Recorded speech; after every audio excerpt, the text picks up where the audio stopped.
It is really great honor and pleasure to welcome Professor Wieman here with us today. Professor Tang, in his introduction, already went through a long list of accomplishments. Professor Wieman really is a great scientist and accomplished great deal in scientific research. Today, he will talk to us about a scientific approach for scientific education. On this part, I think his accomplishments probably even more important than the scientific results, which we recognize him as a Nobel Prize winner. For a long time, he has been a professor and a leader in scientific education.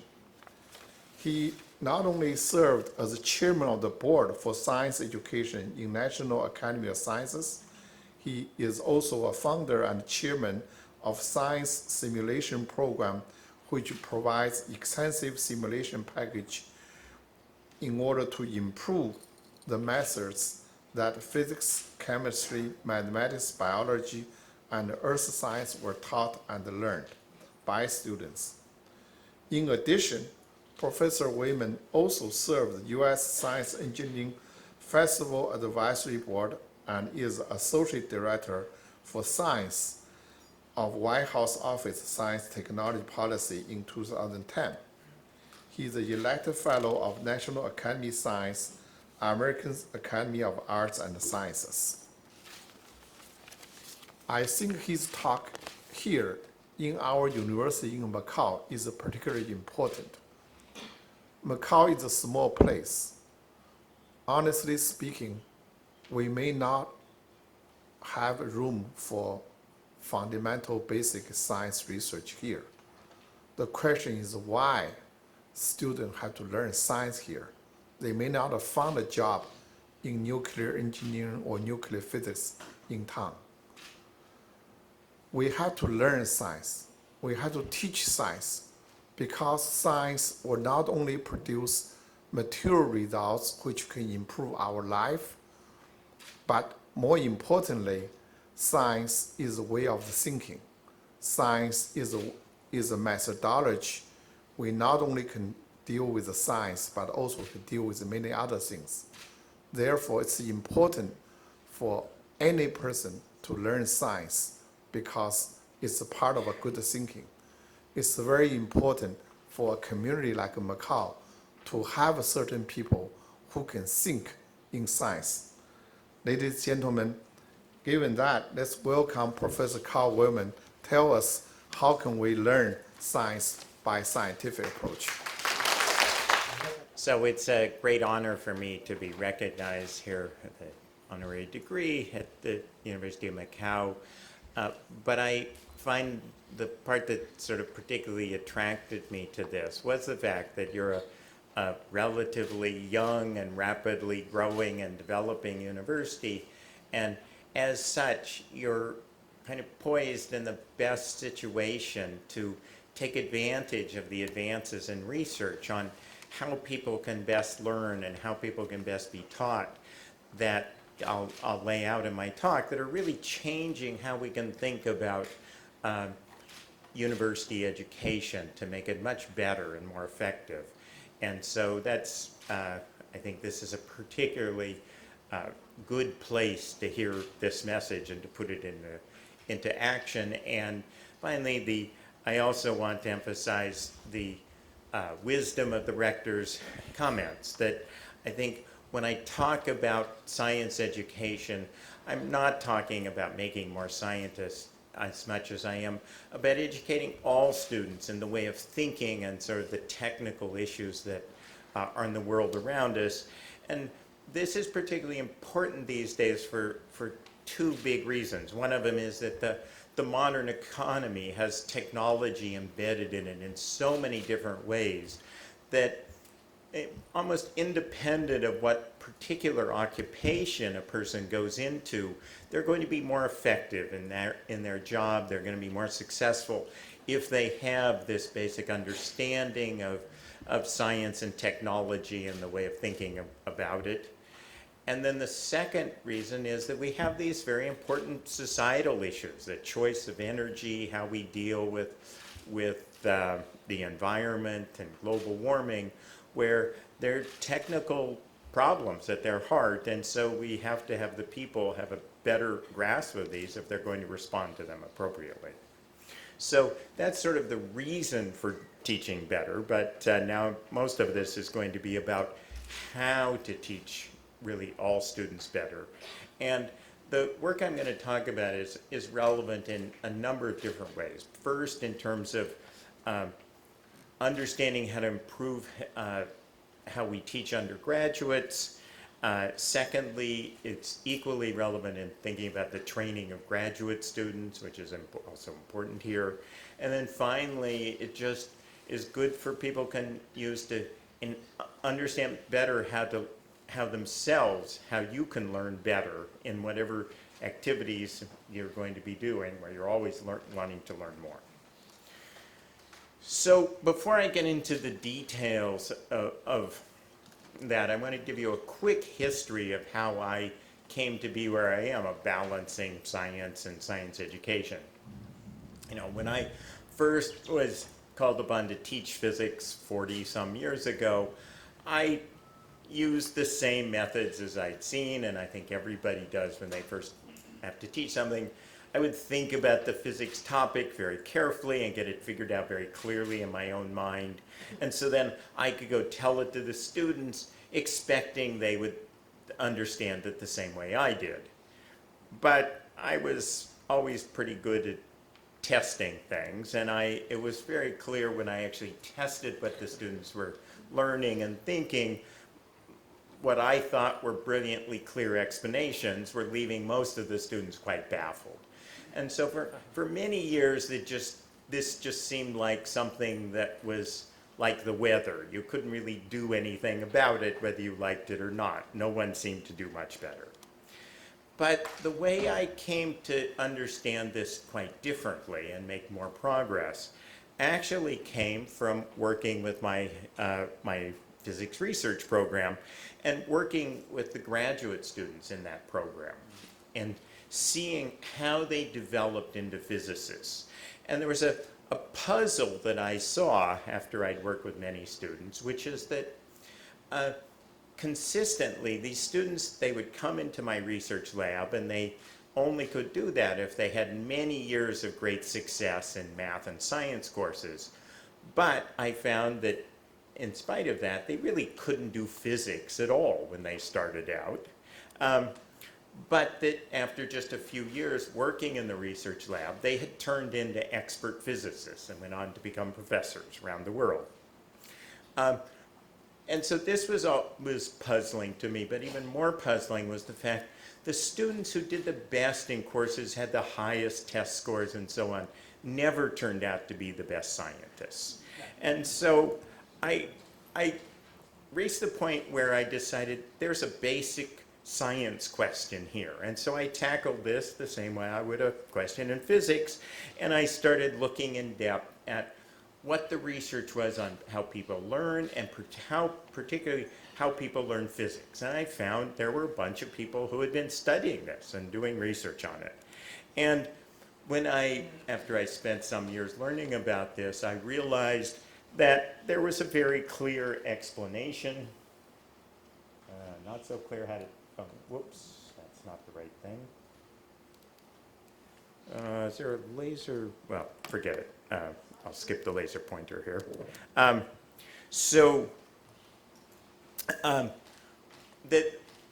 There wasn't a puzzle here. This all made sense. Is this the laser pointer? Good, thank you.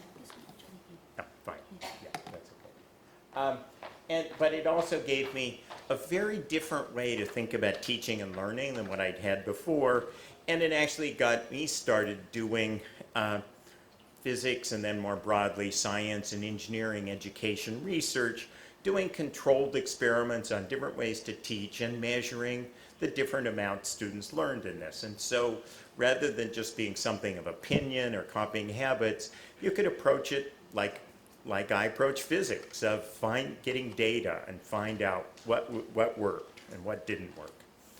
And so before I go into, all the ideas that I learned there, I'm just going to give you a demonstration or example of one such kind of research project that we've done in this area.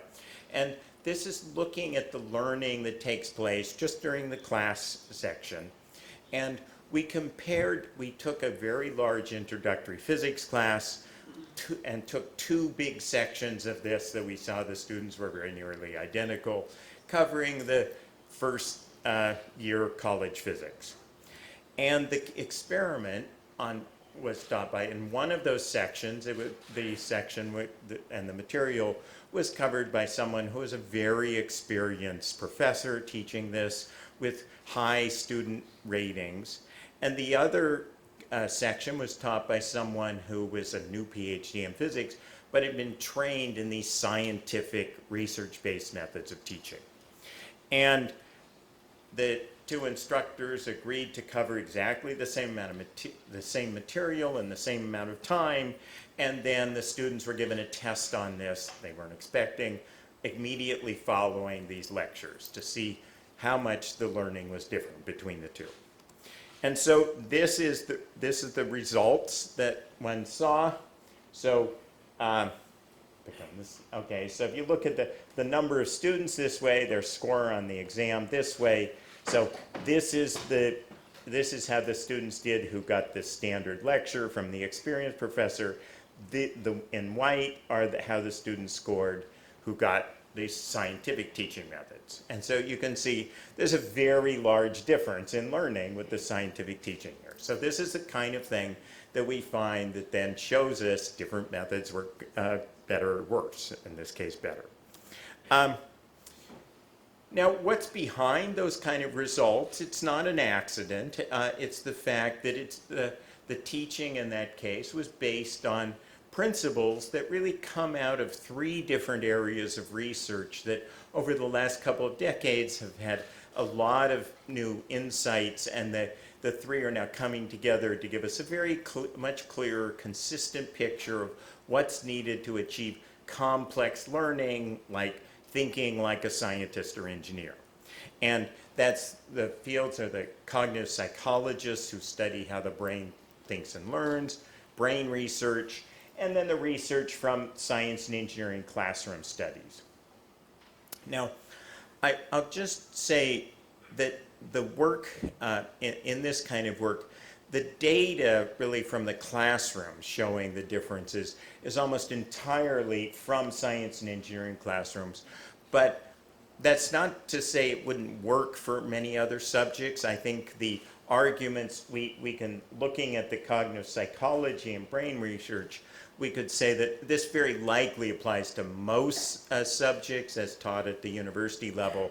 We just don't have, people haven't done the experiments in the classrooms in social sciences and fields like that. So the rest of my talk, the outline is, first I'm going to get into, I keep talking about we want to have students learn to think like a scientist. What do I really mean by that? What is it that makes that thinking, and I keep saying scientist, really scientist or engineer in this context are identical. What is it that makes that thinking unique? And I want to emphasize how I think that is really our fundamental educational goal. As the rector said, we're not really, it's not about making them into scientists. The goal that and I think ultimately most of our courses have, is science courses, is to have students make better decisions or choices within the right context, where those choices are guided by the knowledge and reasoning processes that we've developed in science that helps them, make smarter, more effective choices. And this idea of learning to make decisions or choices is very different from, learning to memorize lots of facts and procedures, and why depending, if you just measure these things, you don't really see it makes a difference. But if you measure this kind of real scientific thinking, that's where you see big differences in what the students can learn. So then I'm going to talk about how that kind of thinking, scientific decision making is actually learned. That's sort of the cognitive psychology part of the talk. And then I'll give you some examples applying these, how to apply these ideas in university science and engineering classrooms and measure the kind of results that we see. And then finally, if there's time, I'll say a little bit about institutional change, how universities can actually support the broader use of more effective teaching. So starting with what is scientific thinking here? It turns out cognitive psychologists have studied expert thinking across a whole variety of different areas, chess players, scientists, historians, etc., medical doctors, and they see there are a very small set of common features that characterize expert thinking across all these areas, and there's a very specific way that applies to all these areas about how that thinking, how that expertise is learned. So first, what makes up expert thinking? Well, first, experts all have a lot of knowledge about their particular discipline. That one everyone could guess. But the others aren't so obvious. It turns out in any particular discipline, the experts in that field have a particular way of organizing all of that knowledge that they have, and it's that organizational structure that allows them to be very effective at retrieving and applying the appropriate information to actually solve problems. And so when we talk about a scientific concept, really that's just the way scientists in an area have taken a whole bunch of different kinds of information, pieces of information, and see a way to organize it all into sort of one concept that they can very quickly decide when looking at a new problem if that concept applies, all that information applies, or whether it's irrelevant and they don't need to worry about it. The third aspect of expert thinking is the ability to monitor one's thinking and learning in the subject. And so, for example, when an expert is working on solving a problem in their field, they actually are sort of regularly asking themselves, is this a sensible way to be solving that? Am I making progress here? And they regularly find themselves saying, no, this doesn't seem to be working. I need to stop and go in a different direction to be more effective. So this is something experts routinely do, and we see novice learners in science or really anything else very often will continue along the same wrong path for a long, long time and not be effective. So, and also when they get an answer, there's, in any field of science or engineering, there's very specific ways that experts have at checking if that answer makes sense, that, needs to be learned. So all of these three aspects of expert thinking, the research shows, are fundamentally new ways of thinking. Nobody comes by these naturally. They're only gained by many hours of intense practice at actually developing these capabilities. And to reach a very high level of scientific expertise, sort of as a University of Macau professor level, it actually seems like it takes many thousands of hours of intense practice. And it's only very recently that I think people become aware, more convinced that these limits are basically biological. That in fact, as a result of this intense practice, the brain is actually changed. And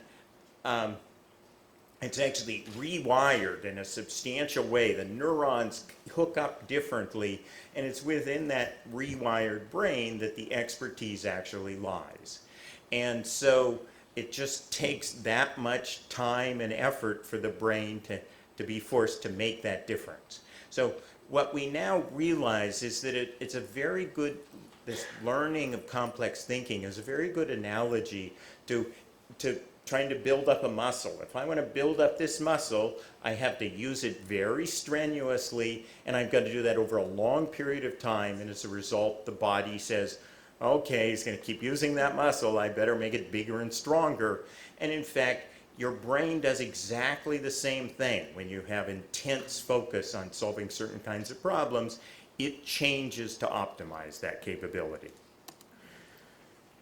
Okay, so it takes these many hours of intense practice, but the research shows that there's a very specific kind of intense practice that's required there. And if you're a student in the audience, this is where you should pay particular attention, because what we see is lots of people, when studying things, don't give their brain the right kind of exercise to learn effectively.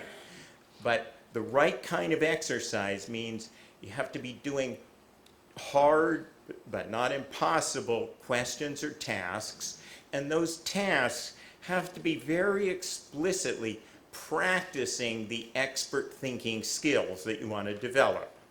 And I'll say a little more in a minute about what those sorts of things are.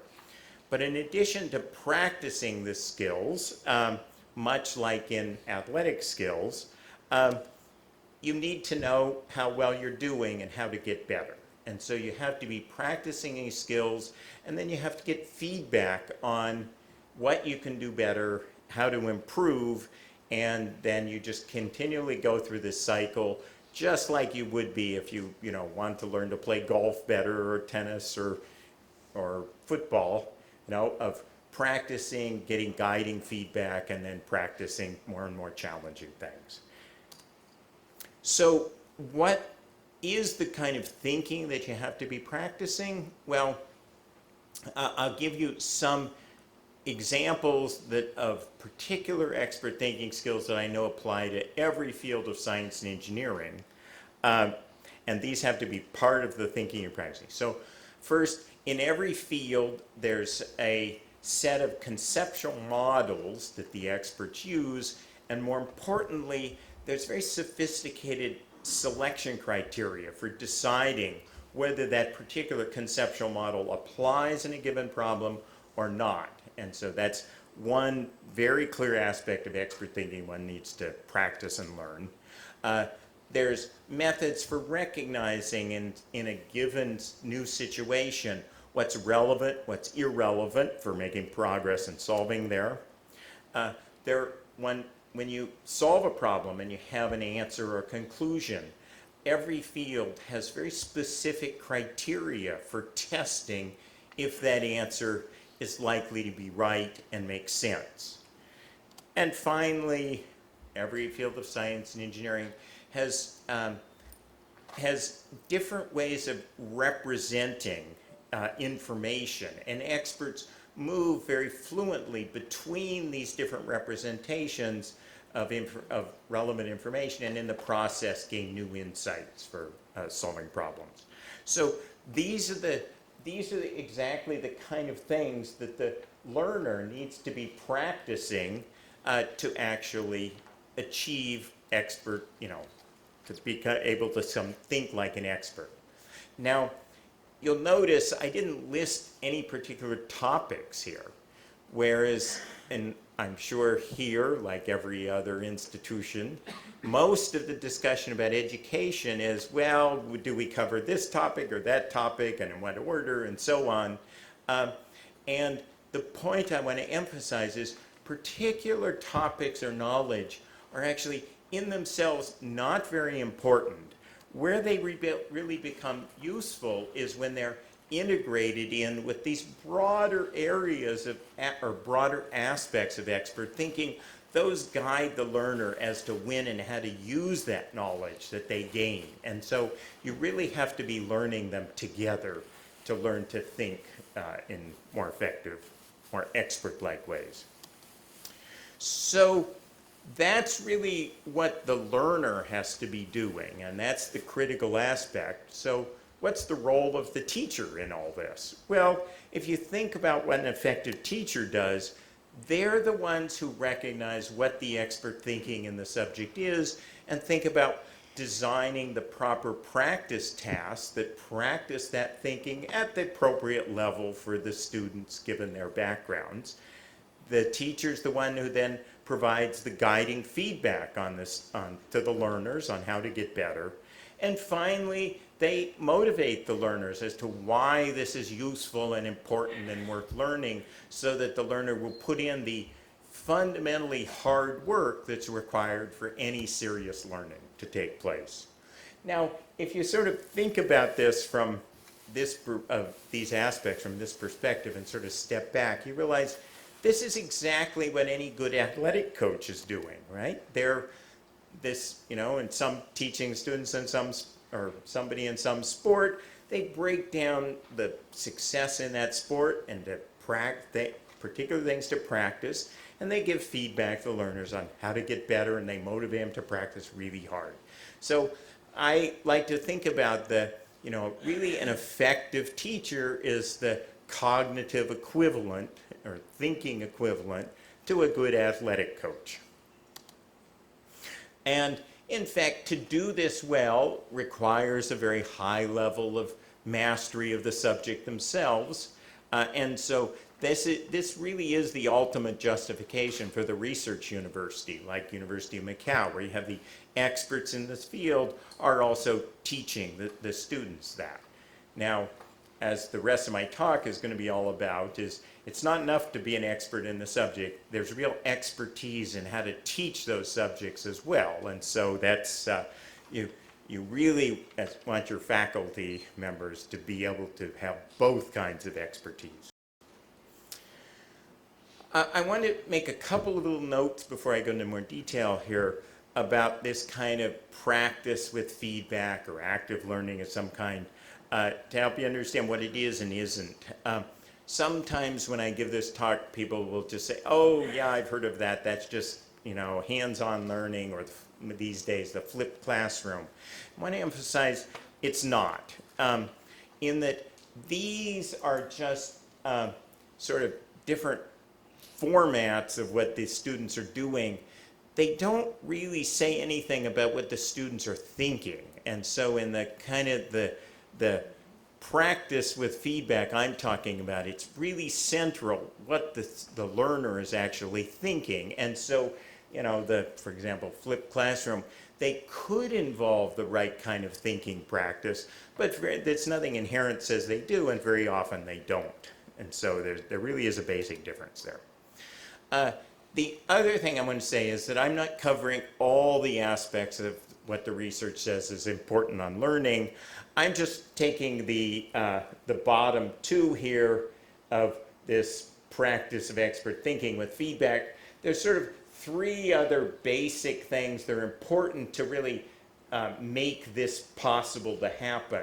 I mentioned the motivation, but just as important is the idea that you have to connect with the prior thinking and understanding of the learner that's sort of built on. Keep in mind, you're rewiring their brain. You sort of have to know how their brain's wired up to start with to change it most effectively. And these are where the primary differences are in the different learners based on their preparation and backgrounds and so on. And those have to be addressed properly to make this work.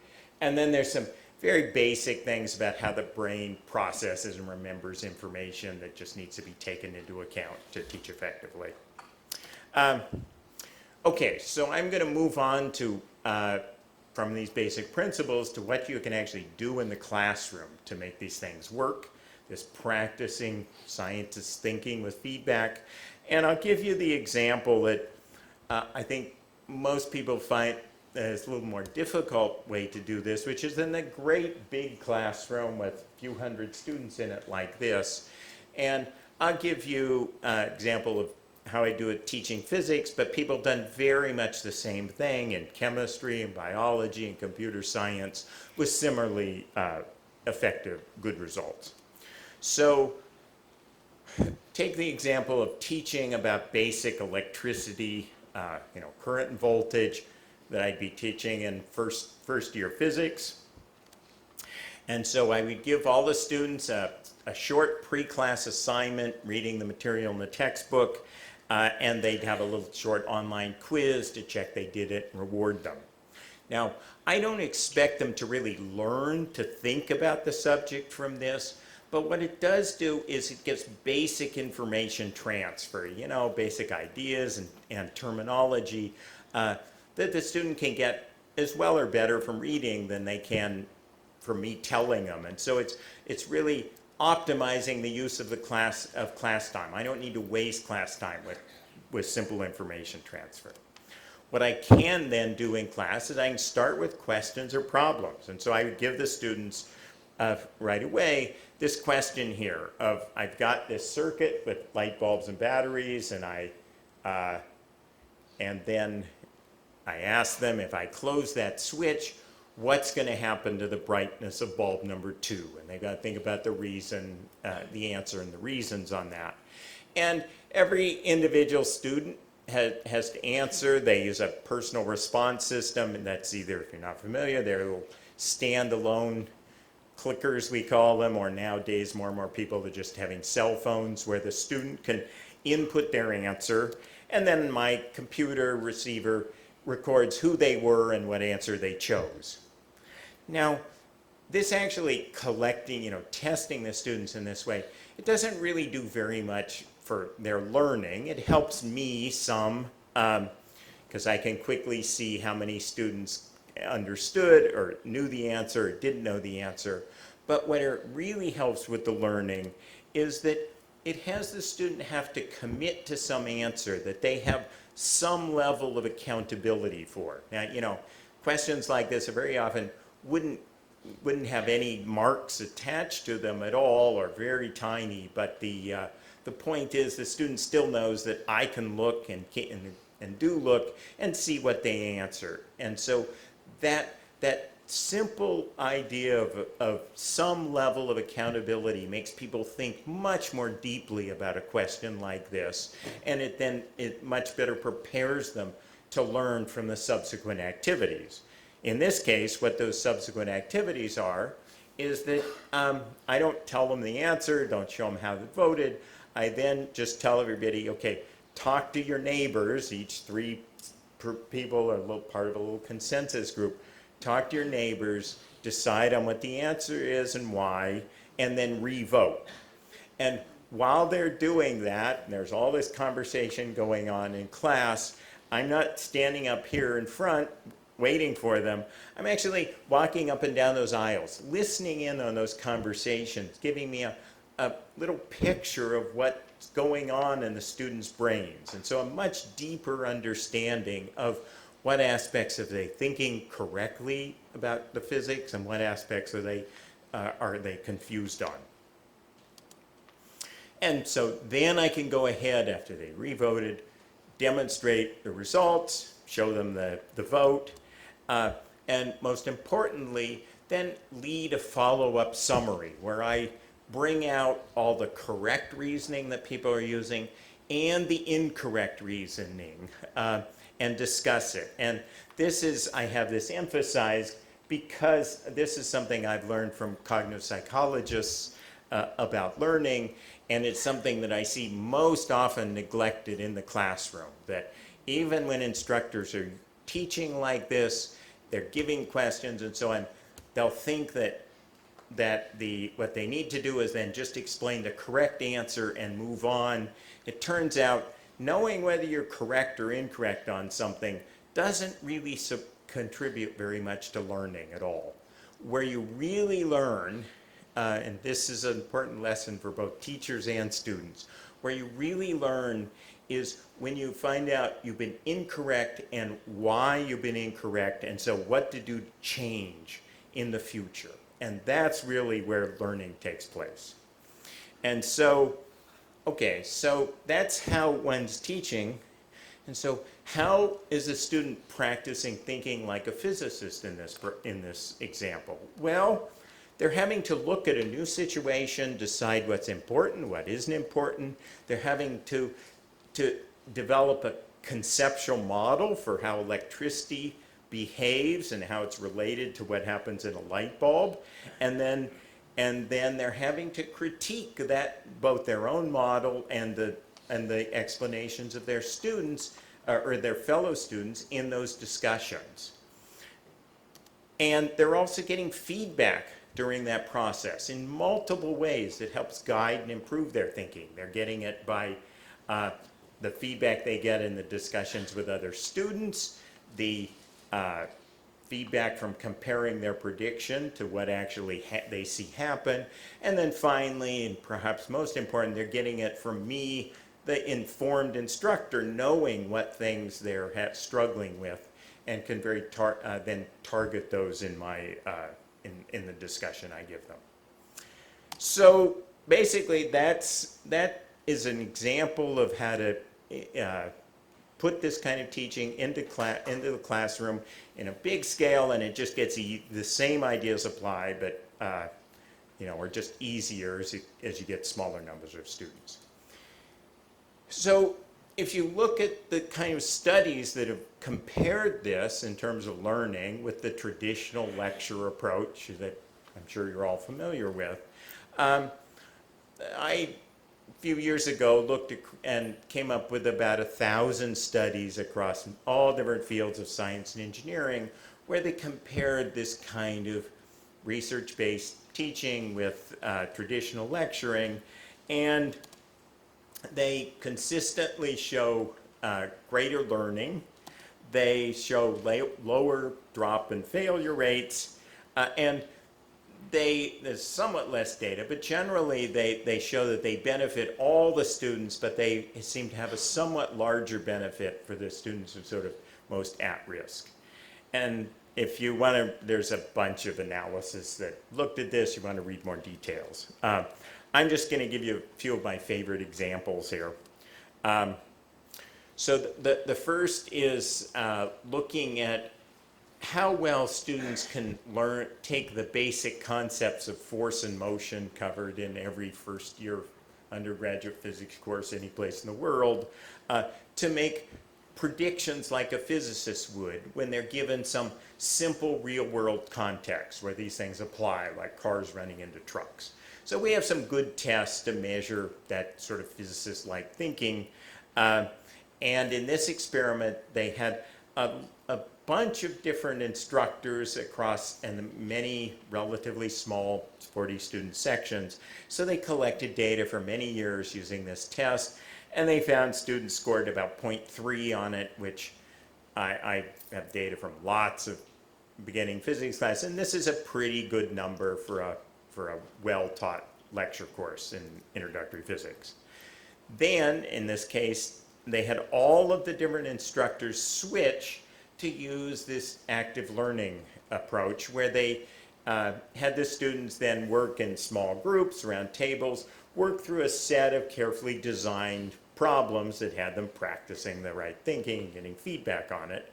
And they then measured those students' mastery, and basically the average just jumped. So all the different instructors and sections improved, but the average about twice what it was beforehand. So the point I want to emphasize here is you have the same instructors, the same personalities, they just learn different ways to teach, and their students are learning a lot more. And to emphasize how big an effect it can be, I mean, there's this person, I don't know who they are, but I can see that their students are learning a factor of 6 times more now just because they changed their teaching methods to use what research says is more effective. Here's another example from a completely different field, computer science, and looking at the drop and failure rate.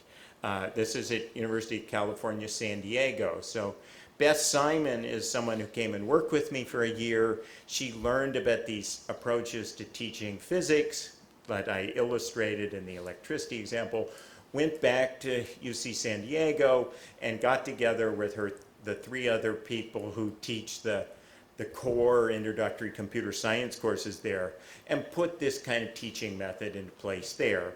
And they looked at the drop and failure rate, and you can see across all these different courses, there's a a very large drop in the failure rates here. And so they now have, again, the same instructors, but simply are using a different way of teaching, and they have about a third the failure rates they used to before. So this is a very large number of students who each year can now successfully pursue an undergraduate major in computer science simply because the faculty learned to teach better. Finally, let me go back to the example that I started with here with the learning in the classroom. So in the previous examples and most of the research in this field, it's looked at what the students learn over an entire term, at the end. But that involves not just what they do in class, it involves studying, doing homework, studying for exams, and so on. So we wanted to do an experiment that just targeted just what they learned during class, just from a research perspective. And we also wanted to address the fact that's raised a concern many faculty have when they hear about this is, gee, how can you possibly cover as much material? And so that was the point of this experiment. And so we found this big introductory physics course where they do very equivalent sections of students. And we ran this experiment I talked about before with somebody who was very experienced, highly rated lecturer in this field versus someone who was trained in scientific teaching. And these two instructors agreed to cover exactly the same material. So they had a careful set of learning objectives in exactly the same amount of class time, 1 week of lectures on this material. And then they jointly prepared an exam that tested how well the students mastered those objectives. And that was given as a surprise quiz to students right out at the start of the next class. And so in the experimental class, it was very much, what they did in there was very much how I described, these short targeted pre-class readings ahead of class. In class, the students had to answer questions and talk with each other, responding with clickers. Since this was a little more mathematical class, they also had a number of activities where we had worksheets where they'd have to write down on sheets of paper and show physics calculations and so on. But again, they'd be talking with their neighbors while the instructor was going around listening to them. And again, there was follow-up discussion. So the instructor didn't come in with a lot of pre-prepared telling to the students, but does a lot of talking, following up, answering their questions, dealing with confusion they see occurring.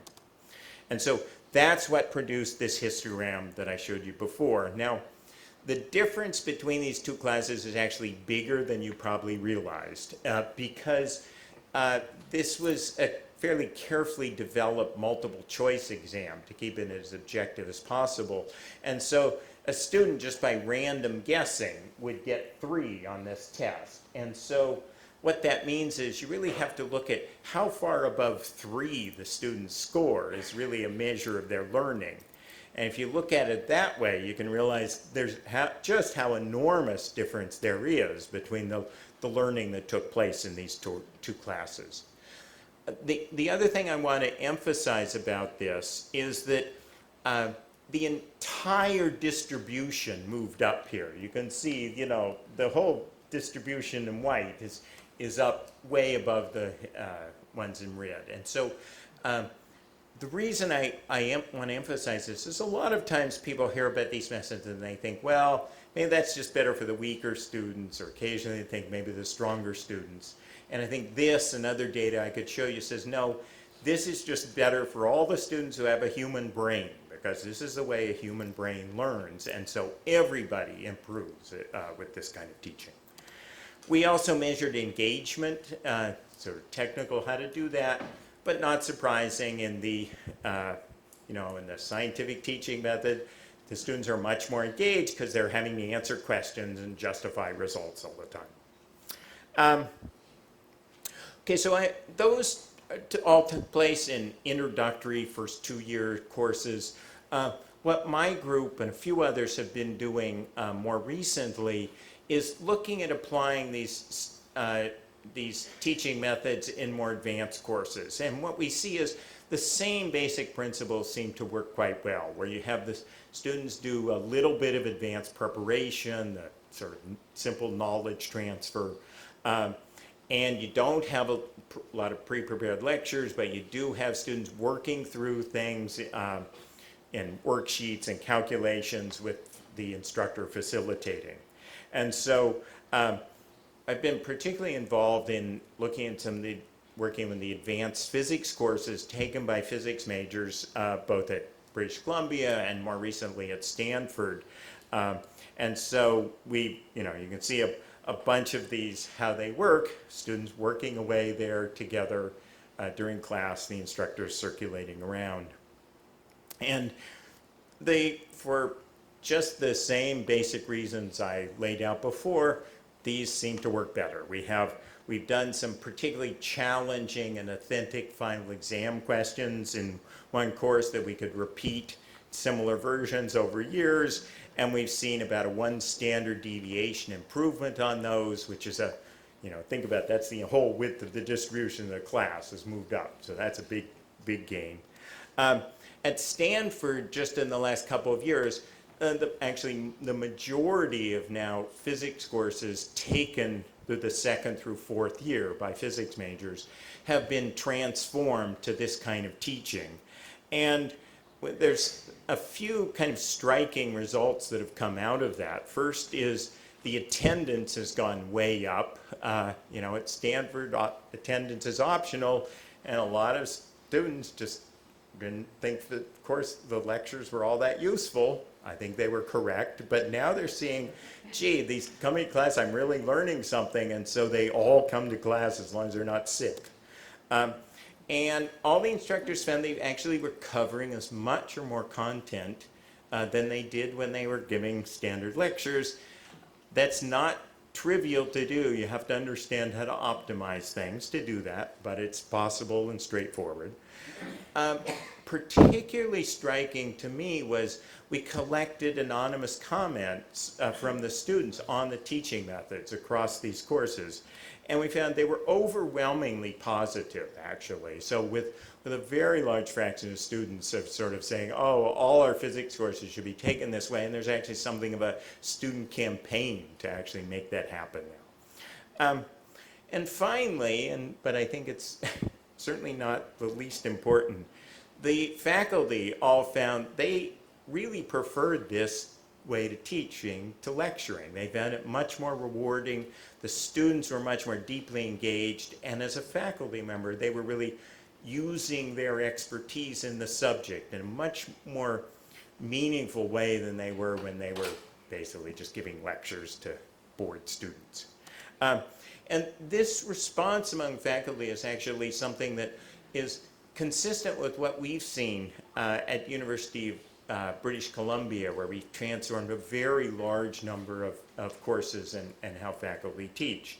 That once they learn how to do this, learn right, they never want to go back to the old way of teaching because they find it so much more satisfying. Okay, so I'm just going to say a minute here about if this is something that's good for students and faculty like it better, why isn't it being done in all undergraduate courses, and for that matter, graduate courses? And this is based on a lot of research or big experiment that I did at British Columbia in institutional change. This gets kind of technical and boring for most people, so I'll just refer you, those of you who do, can go read this book that's coming out on this subject. But the most important element really is the university incentive system, that across most of the world, the incentive system is based on very careful measures of research productivity and the only real evaluation of teaching is student course evaluations, and that's just not very effective. And so, we've put a lot of effort into thinking how you can evaluate teaching better so you can really drive improvement. And I've written an article on this, which you can go read. And it basically just looks at, okay, to what extent is a teacher using the practices that research shows is more effective? And so this is like evaluating doctors by seeing, are they using bloodletting or are they using antibiotics to treat patients? And, it's a pretty good measure. Anyway, so just to finish here, I want to emphasize first that meaningful science education is, I'd argue, important for really all students.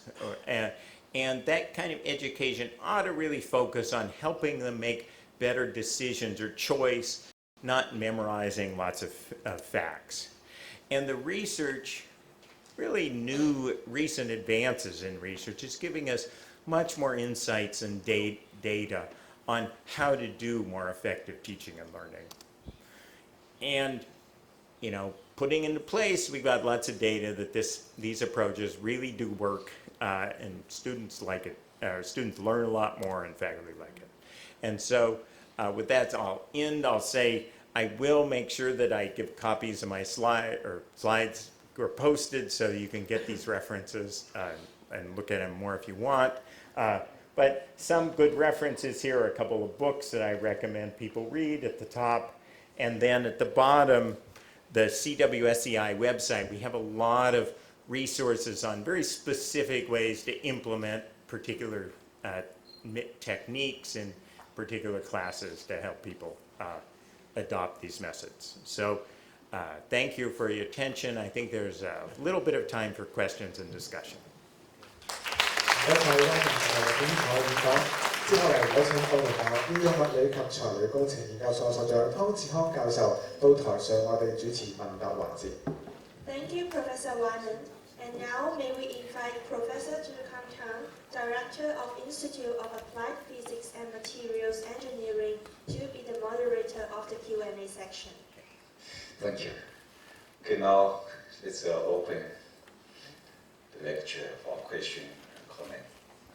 Oh, yeah. This one right in the middle.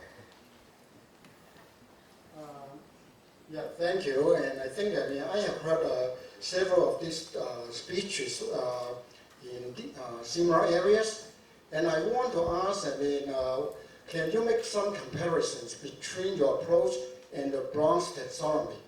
The Bloom's taxonomy has 7 levels of the learning, and of course, they try to promote the levels.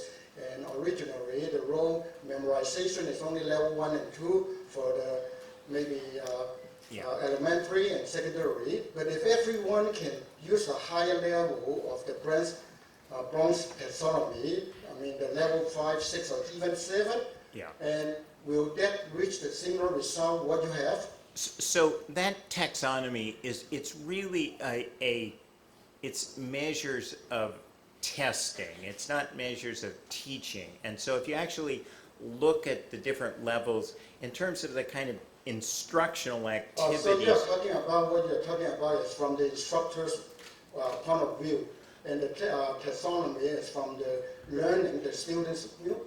No. It's really based on characterizing tests that you would give students and what level that test is probing the students on, okay?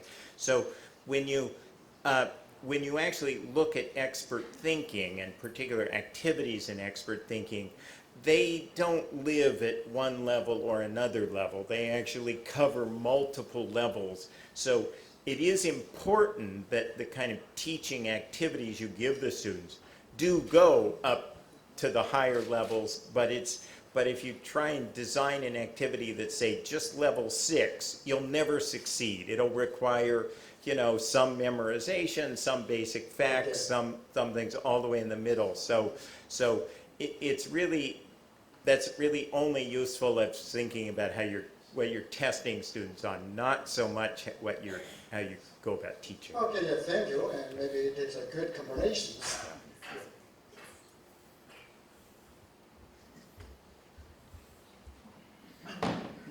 Thank you very much for a very, very illuminating lecture. As we all know, teaching science, in particular teaching physics, has a huge number of parameters that you have to deal with. Yeah.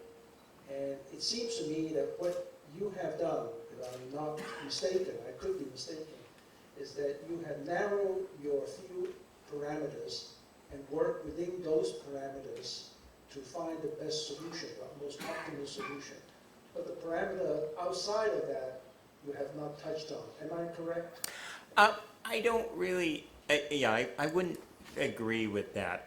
What I would argue that I've mostly done is approach it just like physics, where we look at what are some basic underlying principles that would then capture many different pieces of information and ideas that you could have a structured, an underlying principle that could describe that you could then take a given another situation in which, okay, you have, different topics and different ways of solving things, but that principle would give you guidance on how to deal with those situations. And so I don't think of myself as ignoring those other parameters. I think of it as trying to get fundamental principles that you can use to see how to deal with many of those other parameters. Okay.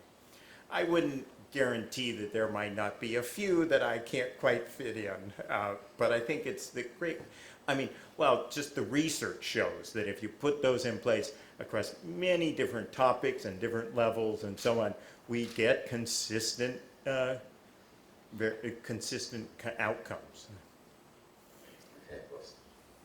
Thank you, Carl, for the wonderful talk. Actually, I'm a vice director for academic affairs over here. And our student, probably in general, 70–80% students hate math. So actually, I put together a working group to find a more creative way to teach math, not traditional way. All the math professors get PhD in math. Their thinking is different from the rest of people. Yeah. So, and you mentioned, actually, two questions. You mentioned the student can learn as much as or more content than before. How can they do that? The second question is, what's the hurdle to prevent this doing this?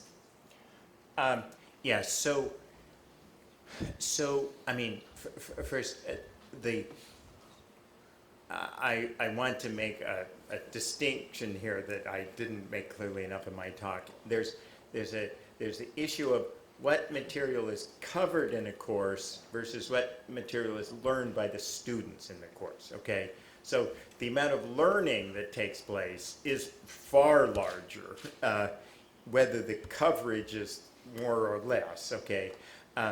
But what we've found, we've learned a bunch of just, little subtle technical ways to optimize the coverage of material that people, if they're just coming into this, haven't really thought through.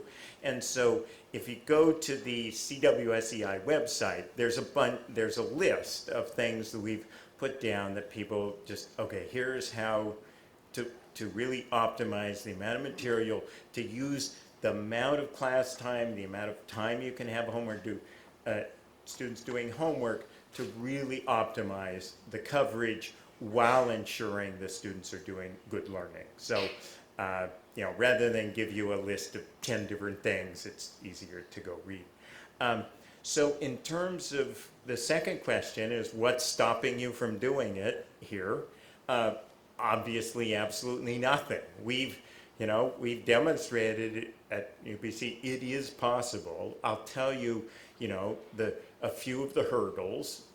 First, you have to make an incentive and reward system that rewards people for doing this. This does require, it means there's real expertise in teaching. That's part of what the research shows. But we've seen that faculty can, normal science faculty can gain that expertise. It takes roughly 50 hours, okay? So you sort of have to think about, if I want faculty member to gain that expertise, I've got to somehow make 50 extra hours that they didn't use. Now, if it's brand new faculty, what we find is, well, they already are wasting a whole lot of time doing ineffective things teaching. It's no extra time for them at all. You just have to support them and guide them to learn the right things. For more experienced faculty, you've got to think about, how am I going to make it worth their time and effort to put in that 50 hours to be successful? How am I going to have an incentive system where I hire and promote and reward people to use these effective methods? And then finally, you've got to remember, it does require expertise. People need some way to gain that, some way to support that. I can't tell, you have to figure out within your institution. I think we developed a training program that we've used, but that's very, very much a local institutional thing of the best way to support it. Just remember that it is expertise and takes time to learn expertise, and you've got to have guidance to do that. So, any more question? Yeah. This is really a very good lecture. I wonder, have you done or anybody else has done a long-term impact research? What I mean is, clearly I believe you said with your method, for given one class or given one semester, students can learn more materials, Yeah. which is true. However, we're talking about two different methods. Either one or any of those actually are training the brain, as you mentioned early on. I hate to say this, I hate to challenge you. No, you're maybe your right. method actually Yeah. somehow just make a student brain exercise too easy. And therefore, in long term, the learning capability actually being compromised. Yeah. So no, I mean, you don't need to apologize for that question. It is absolutely the right question. We have lots and lots of data at the end of a course, and the question is, what does that mean, though, a year, 2 years, 10 years later? That's the learning we really care about, okay? So the quick answer is it's very small amount of research on that, because that research is so much harder to do. You can get it in one course, you can follow the students, you know who they are, but very few institutions then have any useful information for tracking that. But I can tell you some things we've learned. So something that I guess my group has done is more than most everybody else, but a couple of other groups have done a little bit on, is we've looked at long-term, like up to 2 years later, conceptual mastery, okay, and where we test these students on how well they've mastered particular physics concepts, thinking like physicists, and then looked over periods in which they didn't have any other courses and things on that material, and looked at how that was retained. What we've seen, and one other study that's seen similar things, is that unlike a lot of other studies of kind of remembering information, this conceptual mastery is extremely well retained. And so that means that students who went through a less effective course, didn't use these methods and scored lower at the beginning, 2 years later, they're just at that same lower level. The ones who learn more and are more effective, they're just at those same levels too. So at least the learning that they took out of the class seems to be highly retained. In terms of there's been a few studies that UC San Diego computer science course, they looked at how well the students did in subsequent courses, and they saw that, yeah, the students who did, they learned better and they performed better in the next subsequent course. But in terms of the really long-term stuff, there really isn't anything. We, at University of British Columbia, because we were able to transform a large number of courses, and in particular, out of that, we're able to characterize the teaching of all the courses now in science over about a 10-year period. Right now, we're going through a long analysis, a really big, complicated analysis, tracking, tens of thousands of students through a whole bunch of different courses where they've been transformed this way or not transformed this way, looking at longer term outcomes. And I've only seen the preliminary results from that analysis, but the preliminary results showed a big impact on whether the students continue in science or switch out to, major in some other field. The number of transform courses they have in their first 2 years has a big impact, like a factor of 4 on that. And so that's one area. There's some indication that their performance in subsequent courses continuing is also significantly improved.